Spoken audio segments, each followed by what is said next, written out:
Hermanos, ¿cómo están?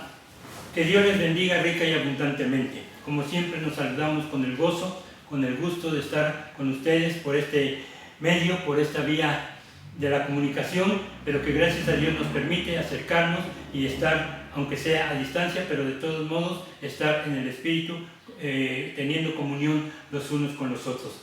Gracias por estar viéndonos, por sintonizar esta vía, y pues vamos a meditar en la palabra de nuestro Dios en esta hora, con lo que hemos venido estudiando desde las semanas anteriores. Vamos a tener una palabra de oración para que Dios nos ayude, Dios nos bendiga y sea quien el que conduzca a través de su Espíritu esta reflexión. Señor y Padre, te alabamos, te bendecimos, te damos las gracias por tus misericordias. Gracias, Señor, por tus cuidados, por tus favores, porque, Señor, nos tienes en el hueco de tu mano y nada que no sea de tu voluntad pasa para eterno. Señor, te alabamos, te bendecimos y en el nombre de Jesús ponemos en tus manos esta meditación, esta reflexión, que sean gratos los dichos de nuestra boca y la meditación de nuestro corazón delante de ti, oh Jehová, roca nuestra y redentor nuestro. Ayúdanos, Dios eterno, guárdanos en tu amor y en tu misericordia y permite que esto, Señor, que vamos a expresar sea de edificación, de bendición para todas las personas que nos están viendo, escuchando. Guárdanos en tu amor, Padre Santísimo. En Cristo Jesús te lo rogamos con acción de gracias. Amén. Amén. Bien, hermanos, pues vamos a continuar con nuestro tema, Jesús en los Evangelios. Mucho se ha escrito acerca de la vida de Jesús. Desde diferentes puntos de vista, con diferentes enfoques, intenciones, se ha versado sobre la vida de nuestro Salvador. Algunos hablan a favor, otros en contra, pero Jesús es tema de muchos libros, de muchos tratados.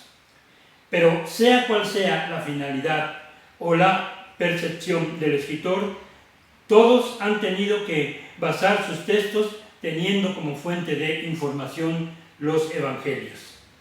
Es una necesidad acudir a los textos originales para documentarse o documentarnos. Esas fuentes son la Escritura, que es la Biblia, y especialmente los evangelios. 4 ángulos, 4 enfoques, 4 miradas que forman el cuadro biográfico del Mesías. Marcos y Juan nos presentan al Hijo de Dios en su adultez, principiando su ministerio. Mateo nos presenta algunos rasgos, algunos hechos de su niñez y su vida posteriormente. Pero Lucas, este escritor, ahonda en sus indagaciones y nos remonta a su anunciación. Es en este aspecto donde llegamos, donde nos quedamos la semana anterior en nuestra exposición. Jesús es anunciado por el ángel Gabriel, quien se lo hace saber a María, su futura madre.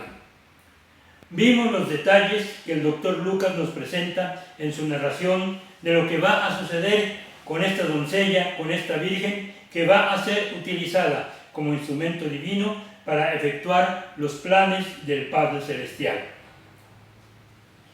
La aparición angelical a María concluye, llega a su término. El ángel Gabriel se fue de la presencia de esta joven. Pero hay todavía más información que solo el evangelista en cuestión nos proporciona, nos otorga. Esta se refiere al encuentro de 2 mujeres, de María con Elizabeth. La primera en una concepción virginal, la segunda con un embarazo en la senectud. Entre María y Elizabeth había una relación familiar, eran primas. Y la narrativa la vamos a encontrar en el Evangelio según San Lucas, capítulo 1, de los versículos 39 en adelante. Por favor, tengan sus Biblias a la mano para ir corroborando lo que vamos diciendo y, en su caso, ustedes observen de una manera mejor en sus escrituras. María le hace una visita a Elizabeth. Llega a la casa de Zacarías y saluda a su parienta. Es el encuentro de 2 futuras madres dichosas. El viaje fue largo, el camino era distante, desde Galilea hasta Judea. Si observamos así sencillamente este dibujo, la tierra de Jesús, la tierra de Palestina, se dividía en 3 regiones. No es así como están en los mapas auténticos, pero para que tengamos una idea, lo vamos a hacer de esta manera. Al norte está Galilea, como lo dijimos la semana pasada. Al centro, Samaria. Y al sur, Judea. Bueno, pues María hizo un viaje desde este lugar hasta este otro. Fue un viaje largo, fue un viaje extenso, y dice la palabra que el camino era distante desde Galilea hasta Judea. Dice el texto que María fue deprisa. Luego entonces fue una visita diligente. En cuanto Elizabeth oye el saludo de María, la criatura que se gestaba en la anciana saltó en su vientre. Elizabeth es llena del Espíritu Santo, es decir, controlada por el Espíritu Divino, quien sin duda alguna guió a Elizabeth en una expresión de alabanza. Exclamó esta anciana a gran voz y dijo: bendita tú entre las mujeres y bendito el fruto de tu vientre. Su expresión fue de alabanza y de profecía. En verdad, María era bendita. Es un encuentro cálido, es un encuentro ferviente, una salutación santa. Era la segunda vez que a María le decían bendita. La primera la encontramos en Lucas capítulo 1, versículo 28, y la segunda en este versículo 42 del mismo capítulo primero. La criatura saltó, cumpliéndose lo dicho por el ángel Gabriel, de que sería también llena del Espíritu Santo desde el vientre materno. Y Elizabeth se pregunta: ¿por qué se me concede esto a mí? ¿Por qué tanto honor? ¿Por qué tanto privilegio? ¿Por qué tanta distinción? ¿Cómo es que la madre de mi Señor venga a mí? Esta es una alabanza no a María, sino al Hijo que está en su vientre. Esta salutación fue inspirada por el Paracleto, o sea, el Espíritu Santo.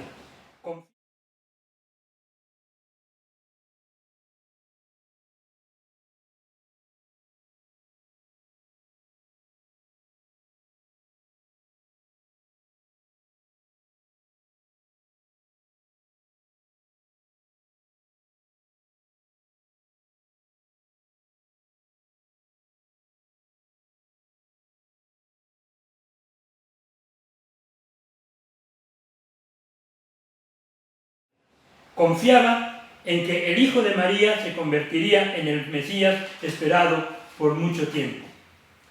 La comprensión de la situación por parte de Elizabeth fue extraordinaria. Saludó a María con regocijo. Elizabeth llama a María la madre de su Señor. En el griego se emplea una palabra que es kurios,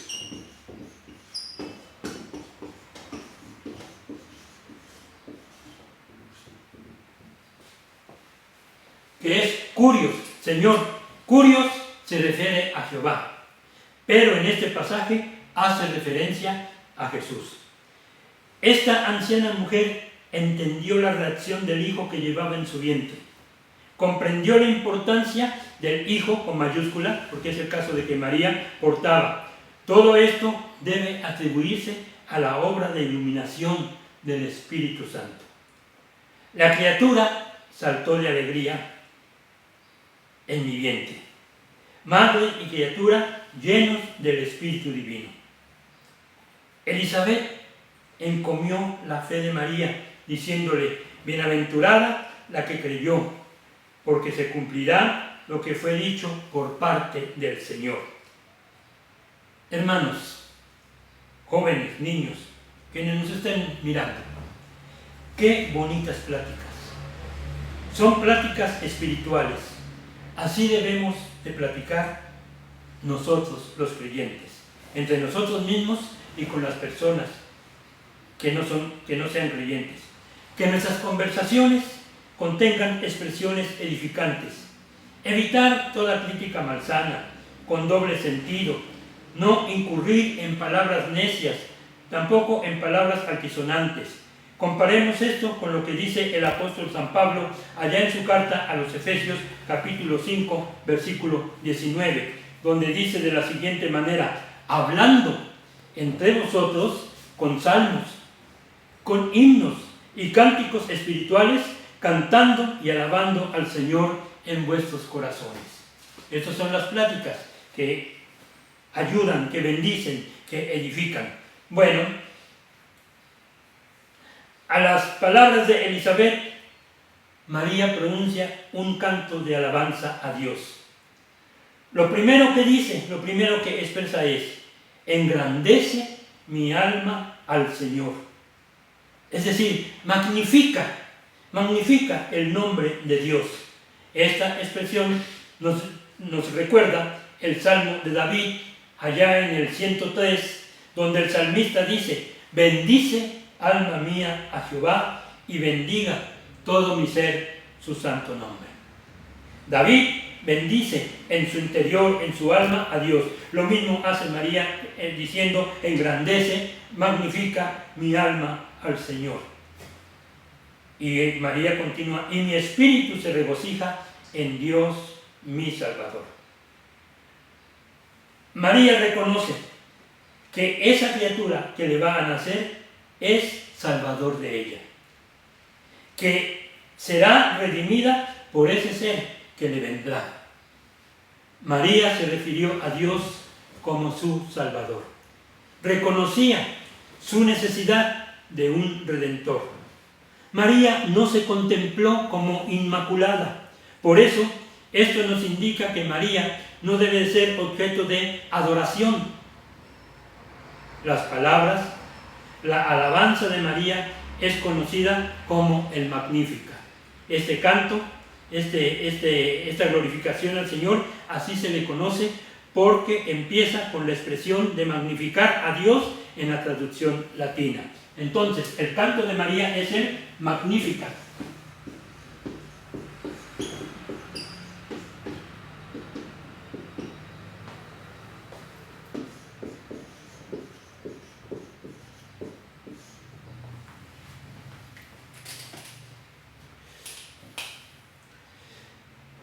Abarca su cántico desde el versículo 46 al versículo 55 de Lucas capítulo 1. Su cántico son alusiones al Antiguo Testamento. Hace una especie de ecos reiterados a la oración de Ana, a la ley, a los salmos, a los profetas. El pasaje es una recitación punto por punto de las promesas de pacto dadas por Dios. Bien, en el versículo 48 al 55 dice de la siguiente manera: porque ha mirado la bajeza de su sierva, pues he aquí desde ahora me dirán bienaventurada todas las generaciones, porque me ha hecho grandes cosas el poderoso, santo es su nombre, y su misericordia es de generación en generación a los que le temen. Hizo proezas con su brazo, esparció a los soberbios en el pensamiento de sus corazones, quitó de los tronos a los poderosos, exaltó a los humildes, a los hambrientos colmó de bienes y a los ricos envió vacíos, socorrió a Israel su siervo, acordándose de la misericordia de la cual habló a nuestros padres para con Abraham y su descendencia para siempre. Esta es la exaltación de esta joven, alabando el nombre de Dios. María, por lo que nos dice el texto, llegó en el 6º mes del embarazo de Elizabeth. Lo encontramos en Lucas 1:26. Se quedó con ella, dice la Escritura, como 3 meses, lo cual hace, o es posible, que se quedó allí hasta el nacimiento de Juan el Bautista. Pero ya dice después, se volvió a su casa. Regresó a donde residía. Estaba desposada con José, pero no vivían juntos, no vivía con él, vivían en casas apartes. Recordemos que estaban en la fase del desposorio, entonces todavía no vivían juntos los comprometidos. Lucas deja el relato del encuentro de estas dos mujeres. Hasta ahí como que hace una pausa, de estas primas, de estas parientas, y se va ahora a ocupar, a detallarnos sobre el nacimiento de Juan el Bautista, que lo encontramos ahí mismo en el capítulo 1, de los versículos 57 al 66. Bien, se le llegó el momento a Elizabeth de que su hijo naciera. Las promesas de Dios se cumplen a su debido tiempo, en el tiempo de Dios. Y dio a luz a su hijo. Claro, esto provoca, hay alegría, gran regocijo. Los vecinos se alegraron también porque sabían que esto que pasaba era por la gracia divina, por las misericordias del Todopoderoso. Era algo especial, había ocurrido algo inusitado, no visto, ¿verdad? El nombre para el niño. Bueno, hay que pensar en el nombre para la criatura. Y de conformidad con la ley, de conformidad con el mandato divino, se había vuelto corriente, es decir, una costumbre, la práctica de darle un nombre al niño en el tiempo de la circuncisión. Este ritual era motivo para que se reunieran familiares y amigos, a hacer fiesta, gozarse, regocijarse. Ellos pensaban, todas estas personas, pensaban que se llamaría Zacarías como su padre. Pero Elizabeth aclara, no se llamará Zacarías, se llamará Juan. Su nombre, recuerden lo que quiere decir, Jehová ha mostrado gracia, como lo dijo el ángel Gabriel. Bueno, pero resulta que ninguno de las parenteras, ninguno de los varones de la familia se llamaba Juan. Y por señas le preguntan a Zacarías por el nombre de la criatura. Zacarías pide una tablilla y escribe el nombre del recién nacido. Y ahí escribe la expresión, Juan es su nombre. Y todos se maravillaron. Todos quedaron, ¿verdad?, asombrados, atónitos, me imagino. Y en ese momento, al momento que Juan escribe y que señala el nombre de la criatura, al momento Zacarías puede abrir la boca y proferir palabra. Él, que había quedado mudo, ahora puede hablar. Y habló bendiciendo a Dios, también bendiciendo al Todopoderoso. Ahora los vecinos del gozo pasan al temor, se llenan todos ellos de temor. ¿Qué está pasando? El mudo puede hablar. La noticia se divulgó por toda Judea, por toda esta región. Los que oían acerca de lo sucedido lo guardaban en su corazón. Recibían la noticia con respeto, con limpieza de corazón. Se preguntaban, ¿quién es ese niño? ¿Quién es esa criatura? ¿Qué don tan especial traerá o qué será? Pero dice Lucas, afirmando de Juan del pequeño, que la mano del Señor, la mano de Dios, estaba con él. Ese niño estaba destinado a una gran misión. Bien, Lucas continúa con Zacarías. La historia continúa. El evangelista Lucas nos sigue ilustrando acerca de su investigación sobre el nacimiento de Juan. En ese momento, Zacarías es tomado por el Espíritu Santo y prorrumpe en una exclamación mencionando una profecía muy inspiradora, muy inspirada. Es la exaltación de Zacarías a Dios. En el relato de Lucas, cuando nos dice que alguien fue lleno o tomado por el Espíritu Santo, hace alusión que la persona, como consecuencia, alaba, glorifica, bendice al Señor. En este caso el resultado fue la adoración dirigida por el Espíritu. Zacarías también pronuncia un canto, como María, el Magnífica, pero Zacarías tiene un canto también especial. Y este canto es conocido como el Benedictus.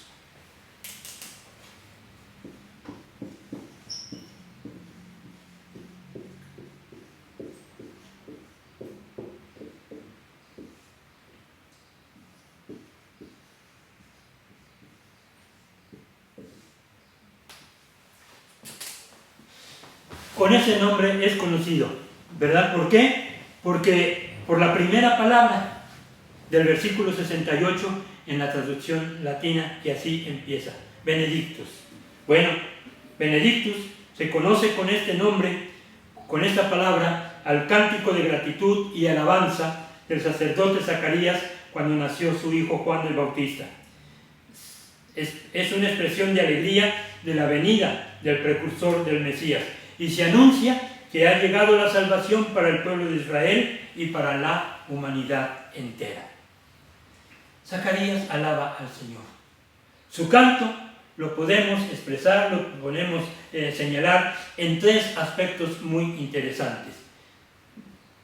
Uno, que la obra de salvación que había de ser llevada a cabo por el propio Mesías. El Mesías venía a una labor, a una tarea salvífica, redentora. Ese es el primer punto. Es una exaltación a Dios, no a Juan, sino a Dios. Segundo aspecto, por la obra de preparación para esta salvación. Este plan salvífico tiene un principio de preparación.